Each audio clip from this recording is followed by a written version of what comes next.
Hey Thad, Hello, how are you? I'm doing fine. Good. I'm gonna sign in here as that again, just to see what Uh, it looks like on my phone. I have my audio on my phone. I'm not on the computer yet. Oh, okay. Um, so right now, there's a couple other people jumping on.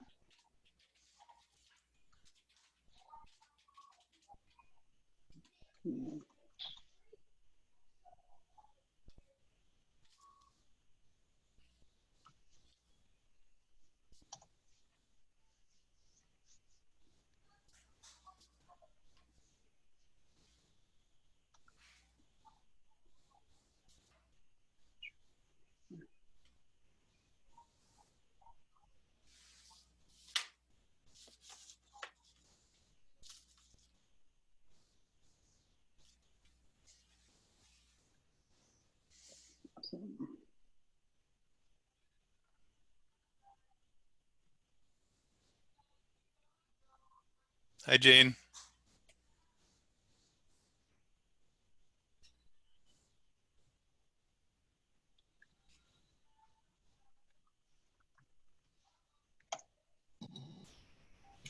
I think I was muted. No, no worries. It's okay.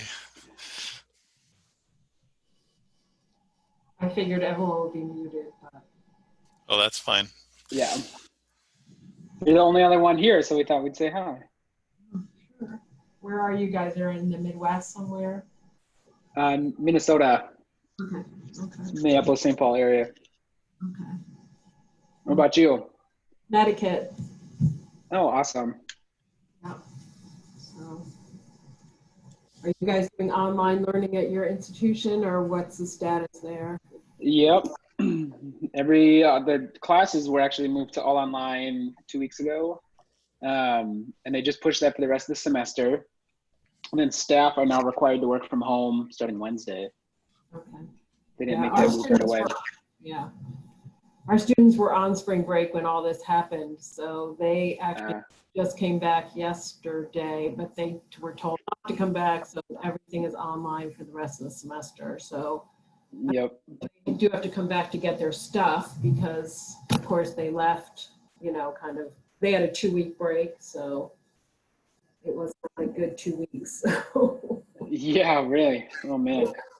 So, and we're all working from home. We still have students on campus that were international students that couldn't leave and people like that. Right.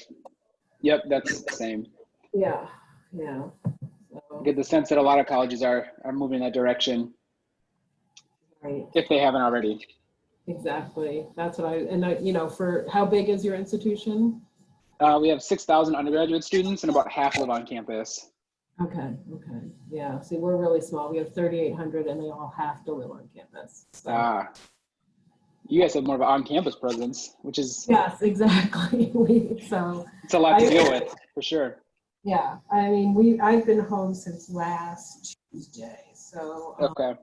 I've heard that at least the online learning is going well. What I don't understand, I guess, is how they're handling all the time zones and things like that. So, Right. I didn't even think about that. yeah. So, and like I said, we have a big international student presence. I'm not sure what. Let's muddle through. Yep. That's what we can do. We had a couple more journalists. Hi, Jeff and Matthew.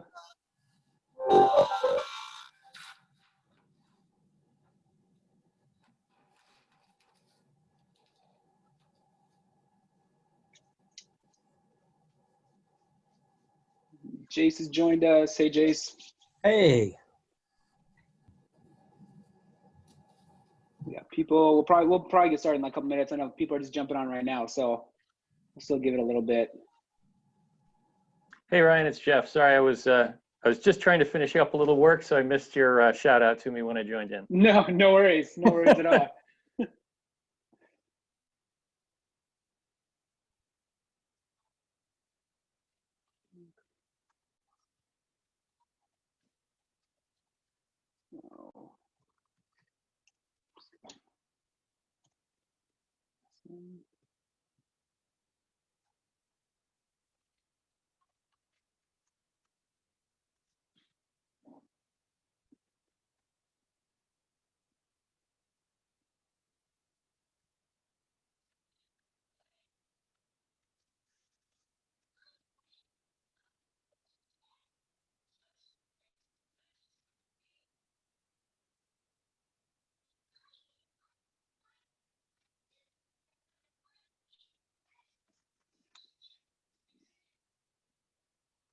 Awesome. I don't know if we want to get started.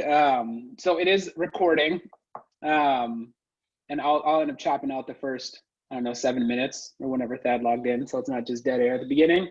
But we are recording, so we'll kind of plug through, and I'd say if people have questions, feel free to throw them in the chat window, kind of as we walk through things. And if questions come up later, my encouragement is to post those questions or thoughts or ideas into the Power of Us Hub. I think that's kind of the main channel that we want to create that level of engagement, so that we all are kind of on the same page and can kind of see this visibility to what people's requests and interests and what things they might think might be cool overall within this tool. But I guess we should start with some quick introductions, and I don't know if we'll go through the whole list, but Thad and myself we can introduce ourselves. Since I'm talking, I'm going to pass over to Thad and let you introduce yourself first. Hey, I'm Thad. I work with Ryan at the University of St. Thomas, and I'm a software engineer. And I coded a lot of this stuff, but Ryan is just that much better with people. So I'm going to let him usher this in at the beginning. And I think you're going to go over, Ryan, some of the user experience at St. Thomas we've done over the last 18 months or something. Yep. And I just want to throw out there that it's a pretty weird topic right now to be doing an events app, but I am very hopeful that we'll be back to events soon. And our current office is using this system for a little bit of the virtual events right now. So yeah. So I'm not sharing my screen yet, but I will here shortly. And so like Thad had said, my name's Ryan Blake. I'm the CRM director at the University of St. Thomas, and really came into Salesforce in the last year and a half. I spent 8 years, my first 8 professional years in undergraduate enrollment and recruitment. So I'd say a lot of this is where it started from. I'd say it's very near and dear to my heart. But then the added bonus of having to understand and learn this in Salesforce, I think just added another level of excitement to it all. So, and that, I guess I didn't catch if you said this or not, that also started working at St. Thomas in enrollment too. So it was just kind of interesting that we both kind of came into this atmosphere of Salesforce, having to learn it and pick it up. And then we needed to turn out this events tool that we ended up building entirely on the Salesforce platform, which is pretty exciting. So I won't get into the history of it all because I don't think it's as relevant for today. But I think what I'll start sharing is I'm actually going to go to our current undergraduate website to talk about what that front end experience is. So let me share my screen.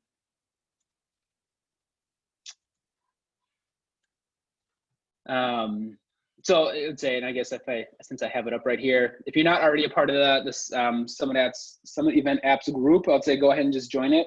And this is where, like I said, we post things. And we also have our GitHub that's out there as well, which you're welcome to go look at. All the things should be referenced here within the Power of Us Hub. So don't hesitate to just click around, and if questions come up from that, let us know. But what I'm going to do is, and you can judge me for using Bing. Yes, you should really judge him. But what I guess I really want to do is the admissions office really just kind of change a lot of this stuff. But what we're seeing is just from the admissions visit webpage and the user experience is our undergraduate admissions office does a lot of personalized one-on-one visits, and we'll do a plethora of scheduling incorporated within that. So as we look at this, we're dissecting this, and this is a calendar that they have put on the website that they want to dissect it by audience. So if you choose high school senior, certain appointments will show up based on what the available dates are. And if you actually change this to transfer, the appointment actually changed. It says virtual transfer appointment. versus what the other one said of just personalized appointments. So it is a dynamic calendar in that sense. And I am going to click on one just to walk you through. I won't actually submit it though. So let me back up once. One of the things that we'll see is right here, if you look at the URL, from this point, we're on still the St. Thomas website. But when you actually click on one of these appointments, this is now kicking you to an actual Salesforce Visualforce page. That the page design and layout is all here. I just posted this on the hub yesterday, but there is a event page architecture. And kind of the flow of how you would actually, a person would go through the pages of experience, depending on how it's all set up and how complex or how simple it is. So we'll talk through some of this kind of at the back end as we're talking about some of the things that are in development or where we're at. But this is essentially the page architecture for this guest experience, or what it will be. So I go back here. So because this is undergraduate admissions and we know that 18-year-olds don't necessarily always do things themselves, we have set up in the current St. Thomas environment is that you can choose what kind of person you are signing them up.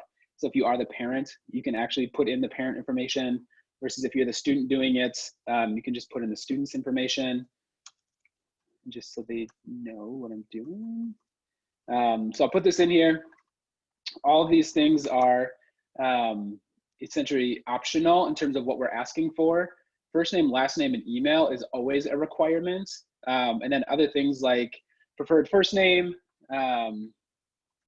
and birthday, those are all options that we don't necessarily have to ask. So if we don't care for it, then it's not something that has to be there.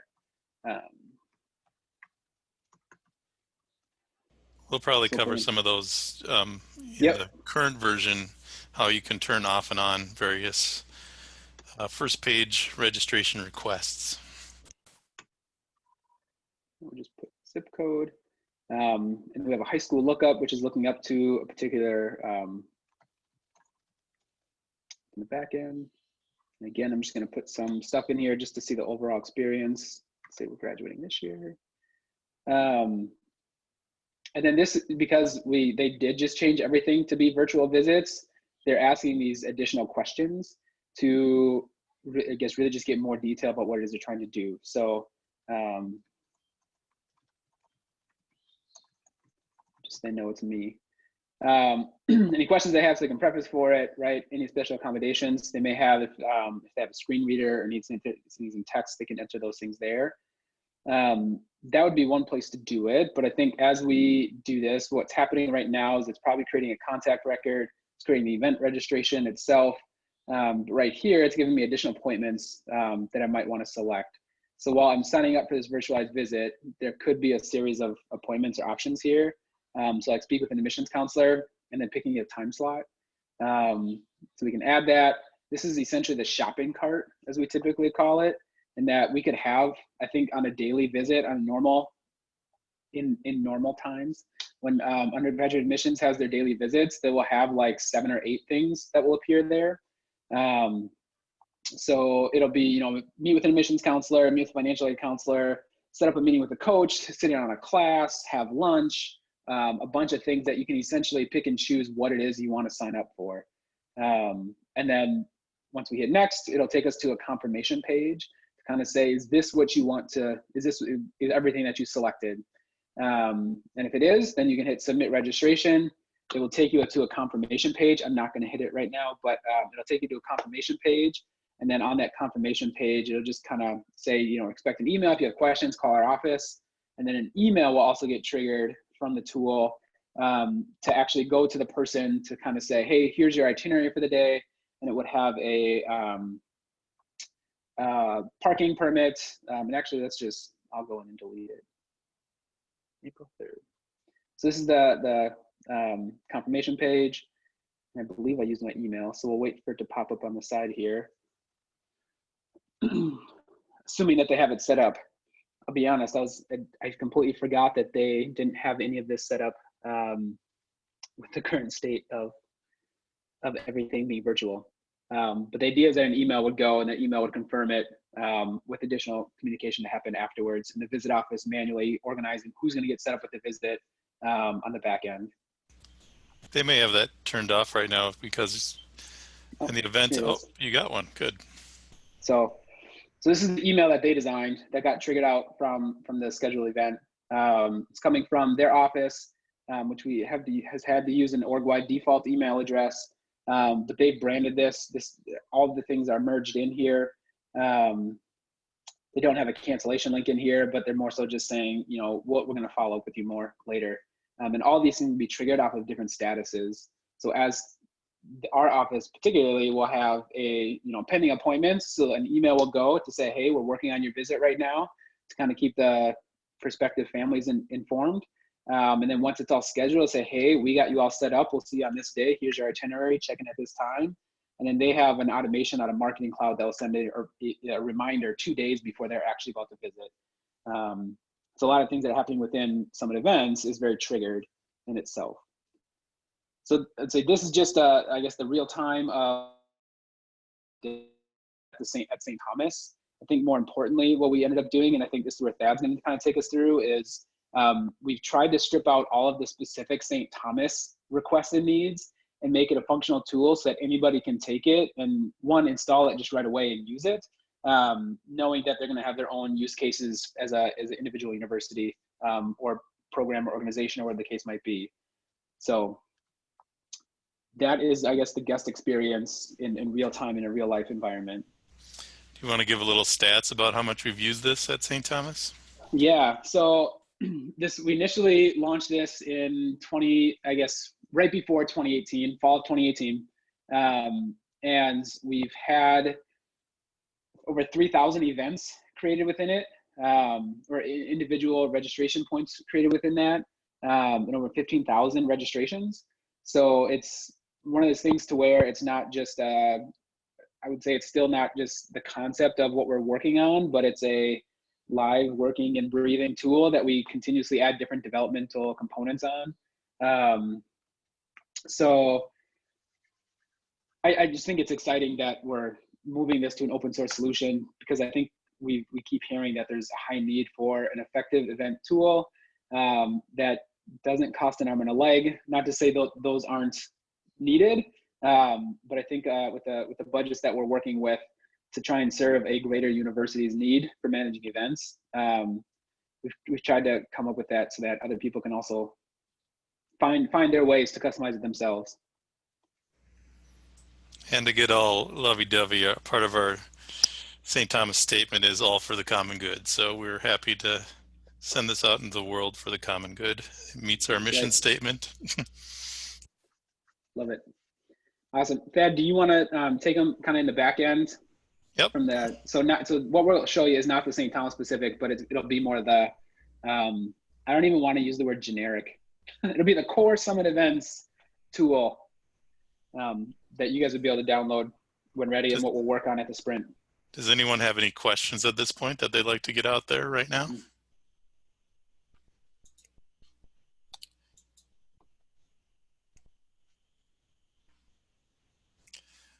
All right. Yeah, all right. I have a big screen at home, so I'm always curious. It looks good in my mind, in my perspective. Oh, good. So it's a little partial corner of my screen here. All right. So this is open source. One of the big things we did just a month or two ago is we used to be calling this UST Events, University of St. Thomas Events. And then we rebranded it to Summit Events, and that meant renaming all the objects in Salesforce so that it reflected Summit Events rather than UST Events. And so there are little pieces of St. Thomas that are still in there, but for the most part, we've taken those out, including some things like record types that were based on processes we had inside St. Thomas. For instance, we had undergrad, we had UDAR, which is our seminar or our university relations office. Things were kind of based on those record types about what would appear on the registration page. We tore those out and made it so that they're more optional for everyone. So this is the Summit Events app. the architecture, we should, Ryan, maybe you can Yeah. find that architecture somewhere. We could throw that up quick, maybe. Yep, I do have it. It's. I'll be honest, it's a little outdated because we've added so much more on top of it. But it'll at least give us the initial perspective. So let me pull that up really quick. Let's see. Do you want me to share back the screen to you so you can show that quick? Of course, it's taking me longer to get to because this is a live demonstration. So, that's okay. Well, basically, if you want to start there, yeah, go ahead. It's the Summit Events is an organization of objects. So there's an umbrella object called events, or the Summit event, and that one is kind of like, it doesn't really represent the date of the event or anything, but it represents the configuration of the event. And you can define what you want to appear on your registration page, your different stages, the wording you want to have on those different stages, some of the general features. And then there's another layer underneath events that's instances. So Summit event instances right here are the date of the actual event. And this is useful for us and hopefully for you when you have a reoccurring event, but you don't want to reconfigure the whole event. For instance, daily visits for us, every visit is an instance of an event. So you saw some options there on the calendar page. Normally there's several options. We have like more of a group visit, and then we have a personalized visit. So if you're a senior, you have a couple different kind of events. Those would be events in the umbrella sense. And then each of those has a daily instance, so that we can, so someone can sign up for a day of that event. So really the date of the event appears in the instance, and it's really a simple kind of setup for that. So most of the setup happens in the event. The instance is just really the date and time of the event, and then some overrides are in there. What I have in front. Oh, go ahead. I have that kind of the object architecture we have right now. If you want to. All right, put it up.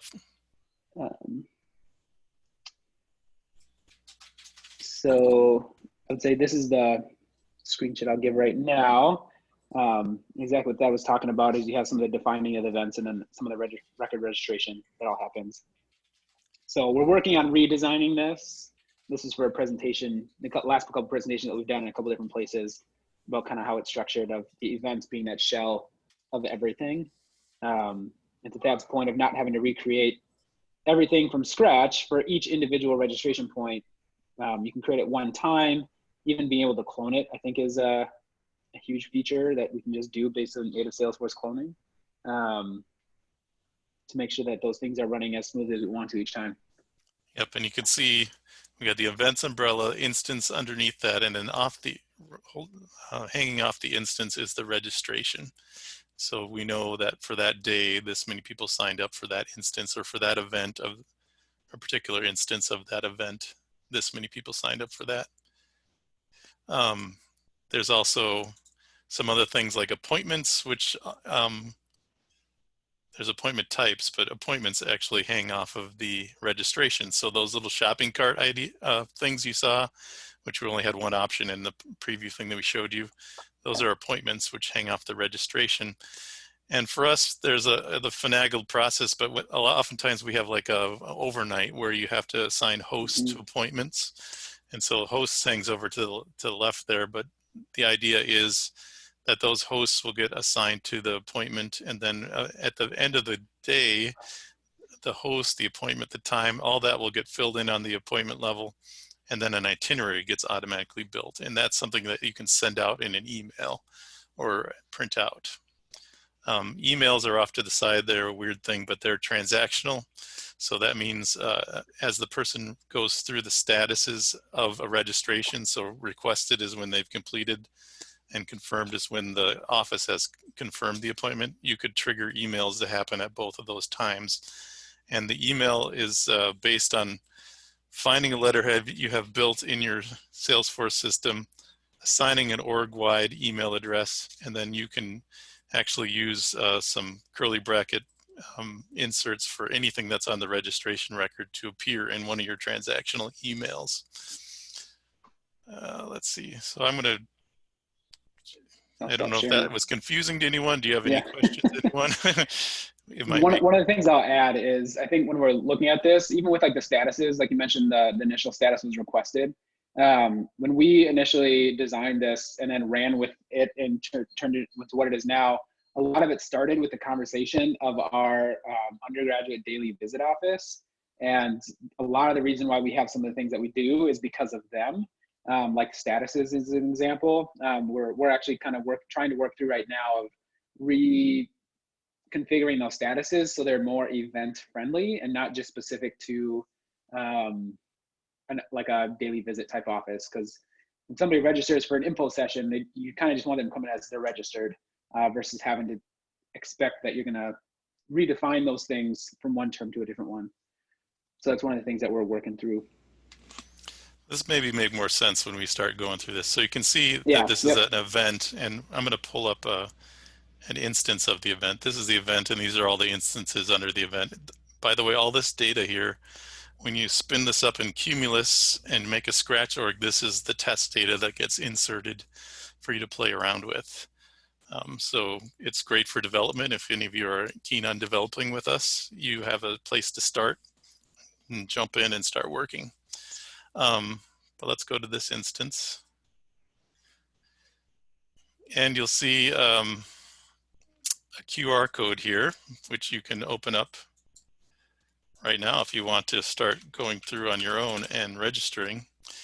You can just take a picture of that with your phone, and it will take you to a registration page in this Scratch org. And you can't ruin anything because this is a Scratch org. It has no data except what I put into it today. So you can throw whatever you want in there.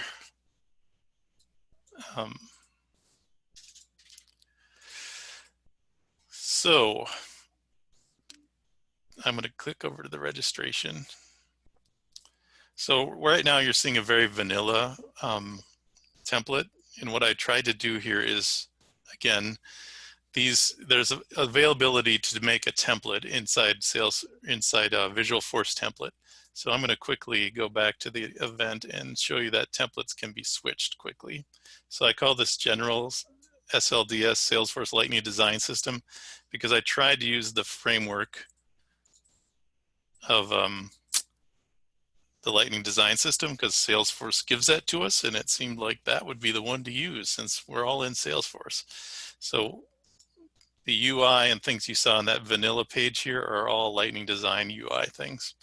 Now I'm going to reload with the other template. Oh, but maybe it's not going to work now. Something is amiss. Well, maybe that part of the demo is not going to work.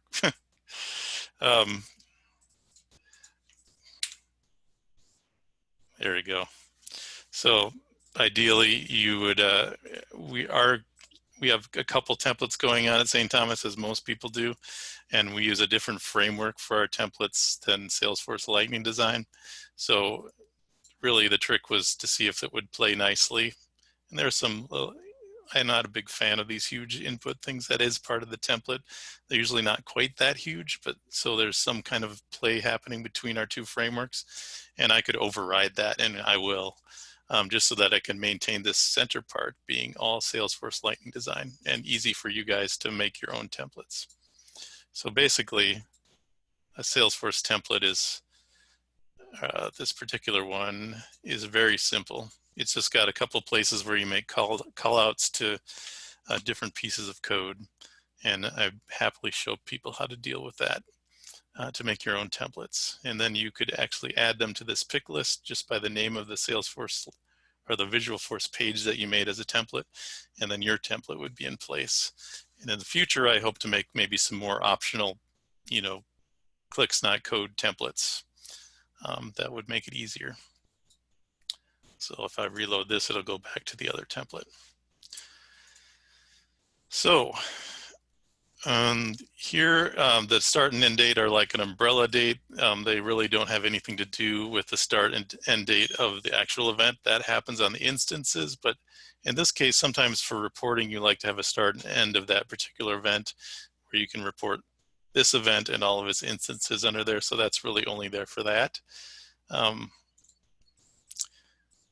Some of this stuff is still very St. Thomas-y, like we haven't pulled this out, but these are some things that we do. Event types. Here you can see an interesting thing. This is what makes the magic happen behind the scenes. So what that calendar that you saw at the beginning of Ryan's presentation was in our website, and it was actually pulling from a feed that's built inside Summit Events that sends out JSON information about events, and there's parameters you can send through. And one of the parameters is audience. So when you send that feed through, you could say different audiences and gather events that you have in Salesforce and show them as a group on your websites. And this would take like a front-end web developer to like regurgitate that into something that looks good. But that's how we deal with the transition from our website to Salesforce at St. Thomas, is these feeds come into play a lot. Other things you have is matching rules. Currently we have 2 matching rules. And we could go over those in more detail. They're kind of complicated and they do work pretty well. What happens is you can have your registrations come in and not match them to contacts. So you wouldn't create a contact, but what we've been doing is doing this 2 different options where it will actually try to go and see if there's a contact in the system and match it with that contact and link the registration. So when you go to that contact, you'll see that that person is looked up. Well, that registration looks up to that person, so you can see which events they're going to. We have a system where the first one will go out and look for a contact, a hard match. If it happens, it will match that person. If it doesn't happen, it will go and make another attempt. And if the one big caveat here is that if we have a duplicate email, we will make a dupe contact and alert the event owner that this duplicate is in place, and you might want to reconcile this. And if there's no matching anything, we'll make a new contact, and that'll be in the system as a new contact. The other option we have is just hard matches only, and then if they don't match, then leave them orphaned, and then you can match them to contacts later if you want to. Or again, you can match all your contacts if you want, or leave them all orphaned as registrations under the event. And you get to choose, there's 2 matching rules. These 2 rules kind of mimic the business logic of our undergrad and our development people. And there's a really horrible looking explanation of them here, but we can get into more details about that if you want to at another time, I think. Options are what is really important. You can see here, we can immediately add another registrant type. You can see there's primary, guardian, and other here. Now I've added company into the mix, so that's there. Company is still in the works of being worked out, but you can see when we switch between these, if you say you're a parent, it'll ask your information and your primary registrant information, and just primary if you say you're primary. Let's go back and pull that out now.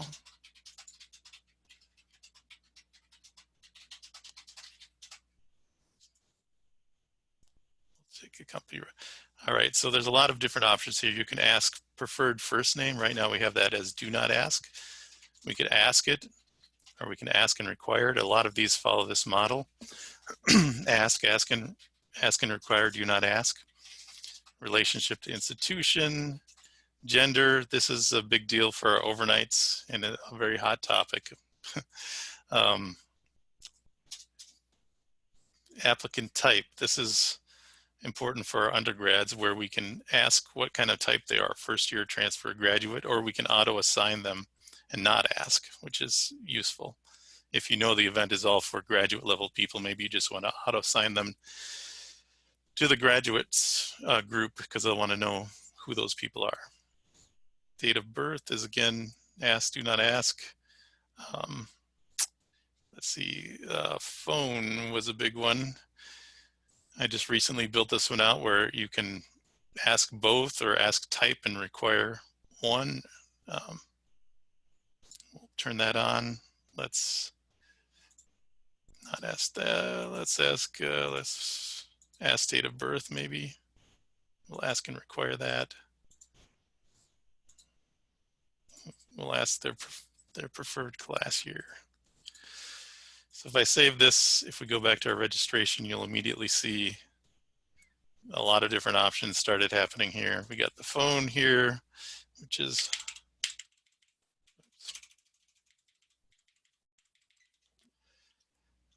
then we can say, oh, it's a mobile phone. And if it's mobile, we're going to ask if they're going to receive text message, or we can switch it to home. Date of birth.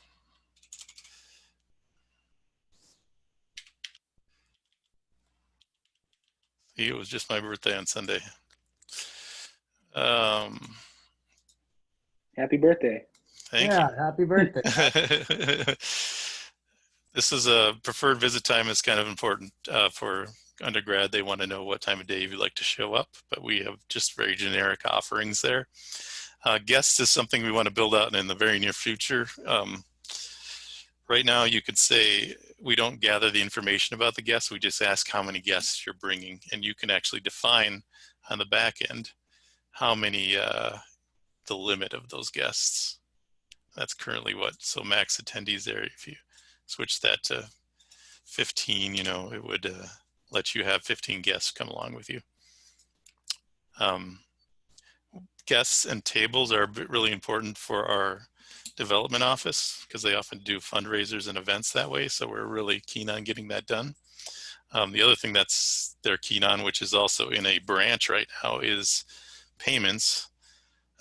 We're currently working with UPay and TouchNet to incorporate payments for these events. And we have a working copy of payments, but UPay is stepping up and trying to make a really good integration with Summit events. I did drop the bomb that this was open source and maybe they'd get clients out of that, but we'll see if that does anything for them.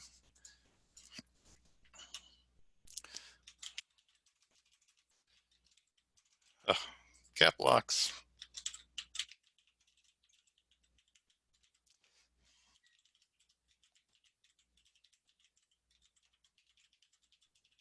Yeah, well, you're typing. I think some of the things that if you can already see, we're really trying to make this as customizable for various audiences.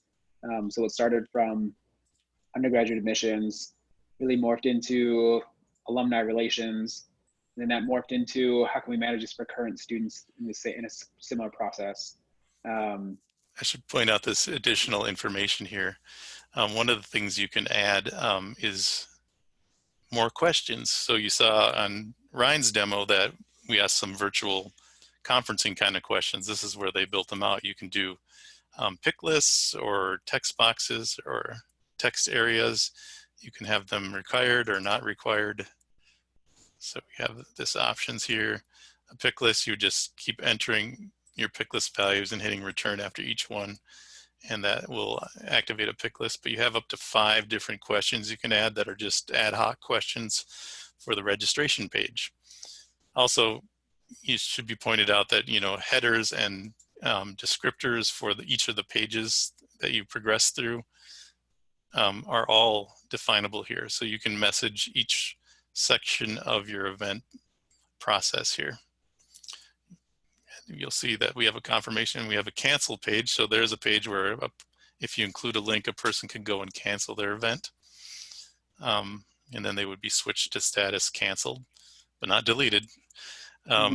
Also, there's analytic stuff for the bottom of each page, which a lot of people requested just to have something to track how people are progressing through the event.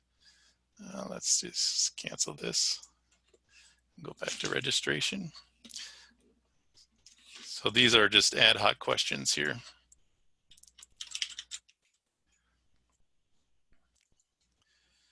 There's a little spinning St. Thomas logo there that we got to get rid of, but we're hoping to get a Summit Events logo spinning there soon. And then of course make it easily templatable for any of you to use your own logos there. Here's the shopping cart thing. It looks a little different than Ryan's demo because it is using the Salesforce Lightning Design system. And one other thing I've been trying to do is to strip out any dependencies to jQuery, which is a framework for JavaScript. JavaScript now has gotten so powerful that you don't really need a framework anymore, which is sad to me since I spent all that time learning jQuery and all of its stuff. But it is nice to not have to load a giant library on top of your page and have everything very lean.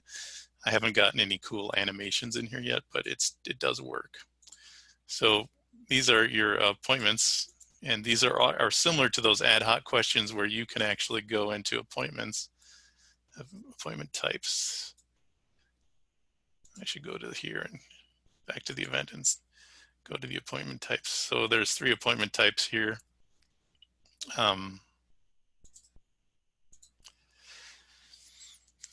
Appointment types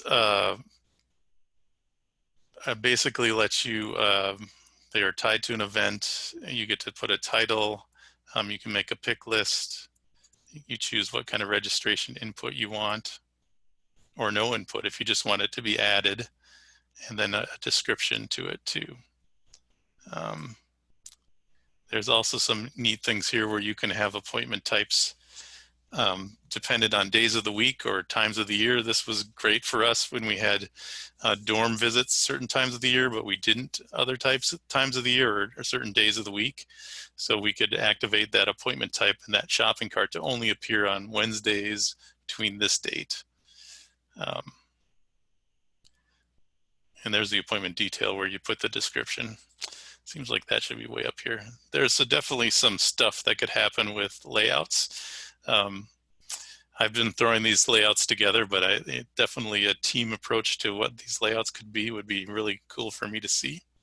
And if you spin it up in Cumulus and do a scratch org, we can pull those layouts down and add them to our repository as part of the whole project. So that's where these come from. And these, when they get selected, these are appointment types, but when they get selected, they become appointments that hang off of the registration record. Sometimes you want to have, this one kind of demonstrates, you want them to have more than one of the same appointments. You can tell that to happen. So when I hit add here, it stays active. This is helpful for like if they want to meet more than one coach or more than one faculty member. And you can set the limit, and this was set to 2. Of course, who doesn't want a free lunch? And we get NEC. This is the page right before the confirmation page. It just basically outlines the appointments you've chosen. Again, all these words up here are things you define on the event. And you hit submit, and then you're registered. So I don't know if any of you guys are registered. Let's take a look. No, just me. Well, that's fine. I forgive you, but maybe you're on another instance. Let's take a look at that. Well, you could just look at all the registrations from the event. Yeah, well, it's only me, so I'll show you that QR code, and I can leave the scratch org running for a while. I put it in a QA org, so I can let it run for 7 days, and you can run through it if you want to. Let's take that QR code and put it up in the Power of Us hub, so anybody who comes by, they could actually test it out in the front end. Okay, but it's only going to last 7 days because that's all I put the scratch org up for. Well, we'll put it up for 7 days, then we'll take it down. All right. So we can take a look at the registration. There's an event registration. Let's view all. Here's my Steven Universe one I just did. And this, I went to the user, I went to the contact. So you can see it did create a contact there. So you can see all the information I filled in here.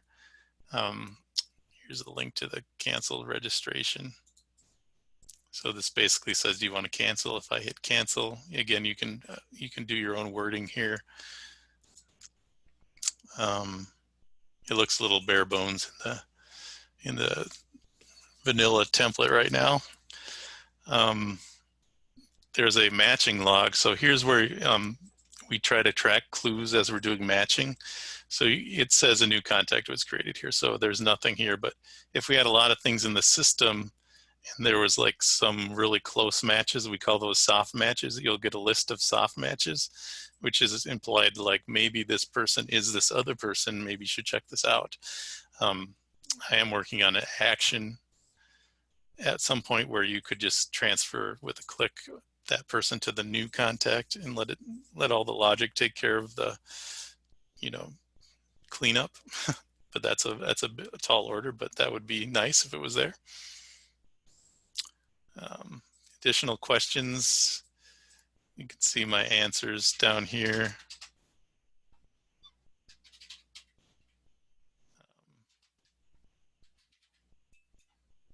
Here's all the appointments.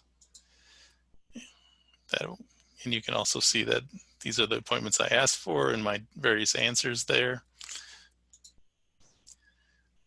The host stuff I'm not sure is really functional at this point. But this is where you would assign an unassigned host, but it does require that you have hosts already in place. So I don't think we have any hosts in the system right now to assign. Well, I'd also add that I think the host thing we tried to spin up as quick as we could, because that was a request that came like a month before their first overnight that they wanted to use it. So, and maybe there's more lead time than that, but I think what was put together, there was still a lot of working elements that did work and some that we know we needed to fix anyways. Emails I currently don't have really set up in Scratch orgs. I'm going to have to get some kind of data. It's a little bit tricky because you have to have an org-wide email address and at least one letterhead set up that you can go and grab for those. So I'm not sure how I'm going to do that in Scratch org yet. But I'll add with the emails though, it's set up just like a classic email template builder. So the structure of how you actually build them is not any different than what you're already using. Email alerts or anything like that, they're not built any different than, it's not built any different than that. There's only one difference really. Here's where you can set the status of when an email goes out, and here's where you can set the email content, and you can do the whole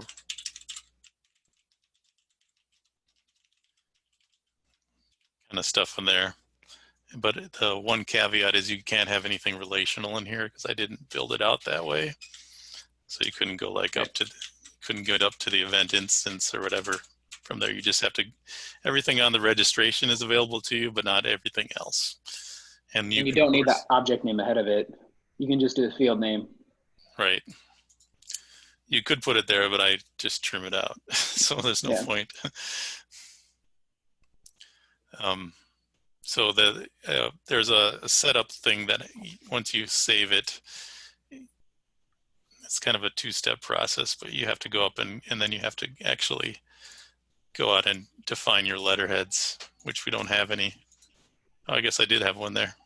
I don't have an org-wide email, so I was working on it. Anything else I should point out, Ryan, or anything you want me to? I think, so a couple people have been asking some questions online or in the chat, which has been awesome. Yep. The last one that just came through was about how our guests recorded. And I kind of had just mentioned that guests are something that's in development that we're going to be working through for our alumni development relations who have bigger events where somebody might sign themselves up in a table of people that we want to be able to capture, but we haven't quite dove into that yet. And I think that's on the project roadmap right now. So what I'm probably going to do is treat a guest as a registrant that looks up to a person who invited them. So the guests will all get registrations, and that's of course helpful when you're trying to check somebody in when they come to the event, because you're going to want to check in your guests, but they will be registrants as well as looking up to another registrant who is the source of them. So it's not, in my mind, it's not going to be super complicated.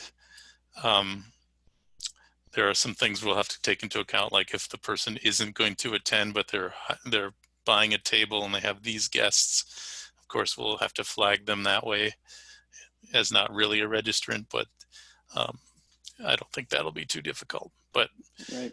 the big deal will be like building the interface for adding guests, which that'll be fun. Just need the time to do it. Yeah. And then maybe we can hash out some insights from the bigger group at hand, how they might see that happening. The one thing you mentioned too that I guess I just add is the check-in process. And that's something to where our admissions office is probably the best example of this, is that they'll literally have either a list view up or or they'll literally go in and search for the person's name depending on how they check in, and just change the status to essentially attended or checked in, which is the appropriate status that they're using to do check-in, and which I think is confirmed and attended. So they'll literally just have laptops out to do the registration, so they don't have to try and print a list from Salesforce, manually do it on paper, and then update that or anything else. So the other thing I thought about doing is this QR code is on the instance, and these are super easy to make. The way I made them, there's probably a better way to make them that makes them more permanent, but basically you send in a formula to Google and they spit you back out a QR code, and it's all a formula field. But you could put one of these on the registration and then have that point straight to their record, their registration record. So you could scan it and do that. That'd be a quick way to get that kind of registration going. Though my team, I'm not on the CRM team, but I do work exclusively for them. Yeah. But we have all sorts of ideas about, check-in processes from, we're doing those latest easily installable from a browser app kind of things now. And there's a lot we could do with that. Just from a user perspective, even alerting to them to things that are happening at the event, or one of the things we're playing with at St. Thomas is, this is pie in the sky, but beacon check-ins, where if they get close enough to a beacon, they'll get checked in, and then they can just wave their phone that they're checked in. So there's all sorts of possibilities there that we're excited about. Yeah. We do have a working payment thing, and we would, tables, of course, would have that's why we had the company setting on the event, so that someone could say they're the company signing up for it. And what I really need in that process is what would someone ask a company? So I just haven't built that out on the registration page yet. Right.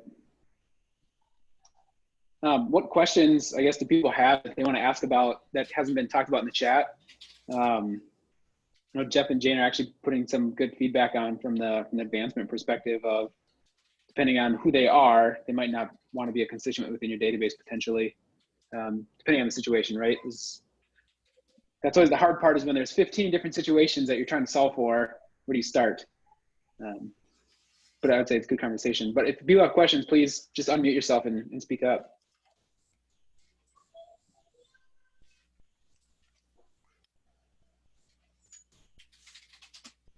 No questions. Awesome. This is Jane. Oh yeah. I don't have a question, but I will tell you that we've shopped around for an events package for the last year, and this is amazing compared to what's out there. So I'll just say that. Awesome. Thank you. And to be fair, we did shop around a lot too before we went down this road, and we came out with a lot of stakeholders in meetings saying, "But what about my thing?" And then we decided we'd better start building something custom. And when I started at St. Thomas, I came on as an embedded web developer for admissions, and so I inherited all these Java apps that did similar stuff as this.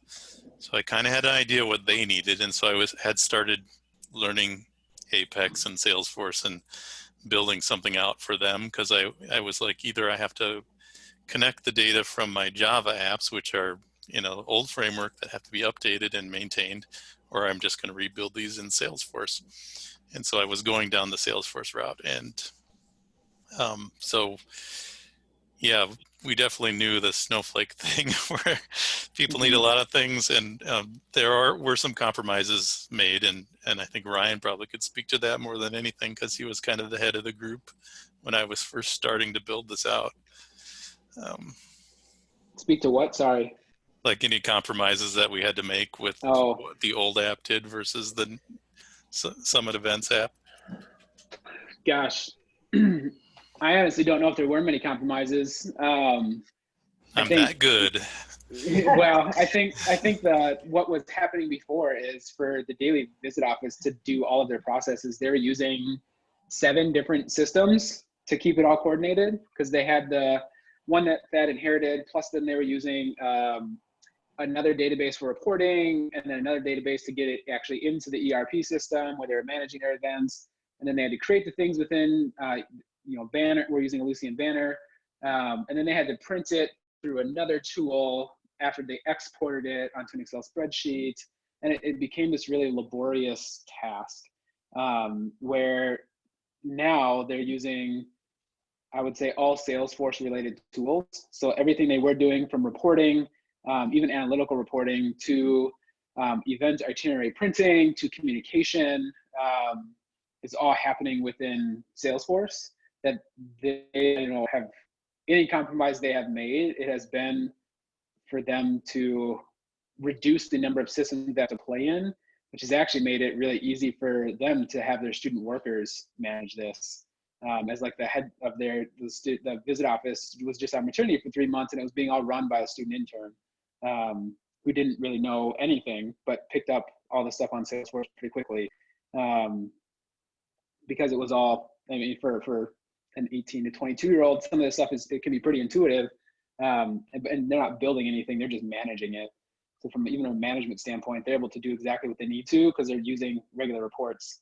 The reminder emails, that was all set up through an automation with Marketing Cloud, which I'm sure you could do the same thing with Pardot, to just kind of send auto reminders. But outside of that, they're really just living in one system when they were in 7. So when you say compromises, I don't know that they had to make any in the transition other than having to learn the new tool.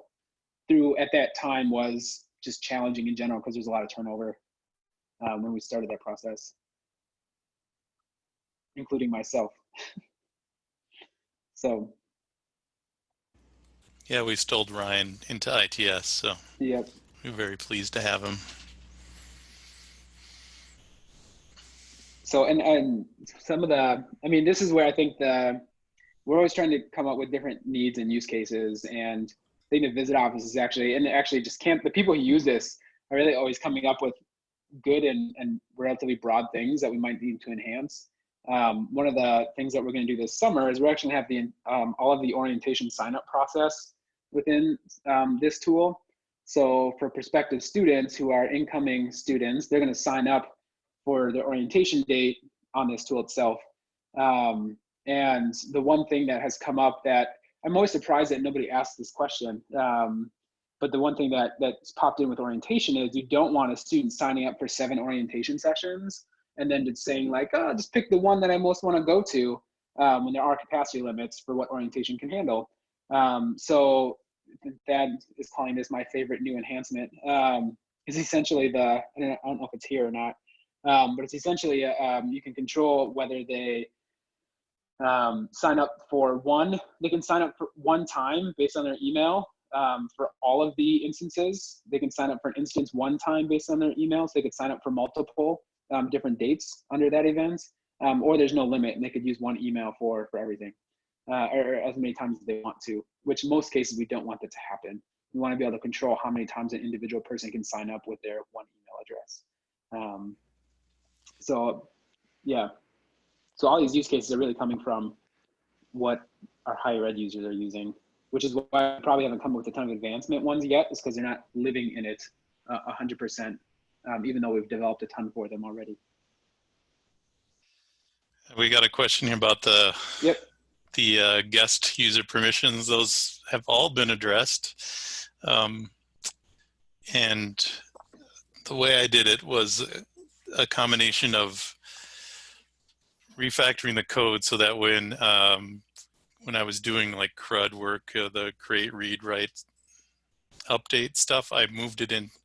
Basically, every Apex class has a private with sharing class, and then embedded in that, there's a private without sharing class, and I very minimally and targetedly send any kind of database updates into that class. So most of it happens with the sharing rules in place.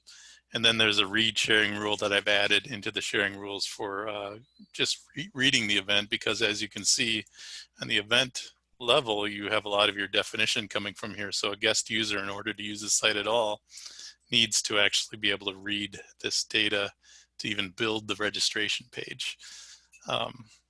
So I thought about it a lot and hard, and I think I really tried to thoughtfully deal with how I dealt with those kind of rules in place. So right now it is working in a version of with site guest rules in place, and it's all working fine. Let's see. So if you ever spin this up, there's a couple processes in Cumulus that you actually have to go and create a site, because I haven't figured out how to do that with an automated technique. So you kind of get interrupted when you're installing it. You create a site and then you run another flow to finish up the site. But you can see the site is here. Some things are in place there. If you go to sharing rules, go to Summit events.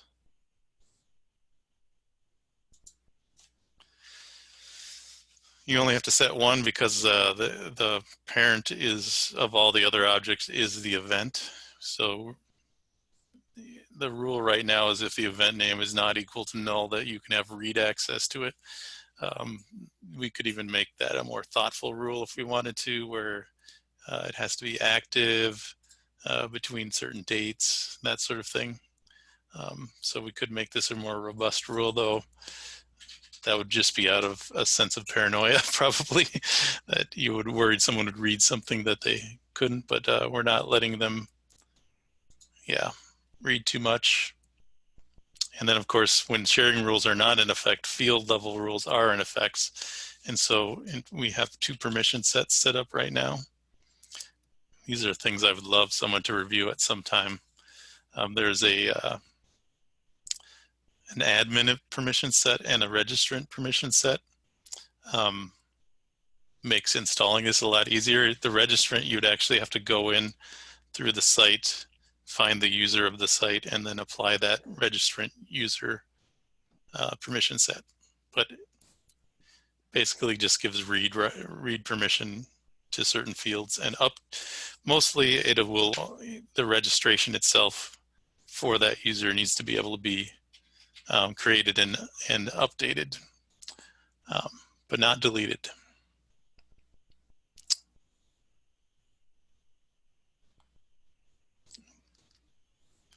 I do have some concern that maybe someday Salesforce will yank guest site user away from us completely, but that would be really cruel, I think.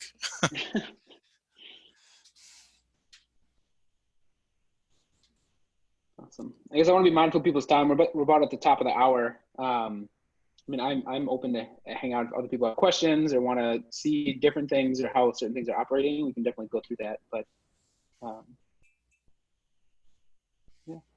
Yeah, this looks awesome. We are a TouchNet school, so that's really exciting. That'll be the first payment thing coming up. Yeah, and it's not that I'm opposed to doing other ones, but that's the one we have to do. So we could definitely partner with people if they need to implement other kinds of gateways.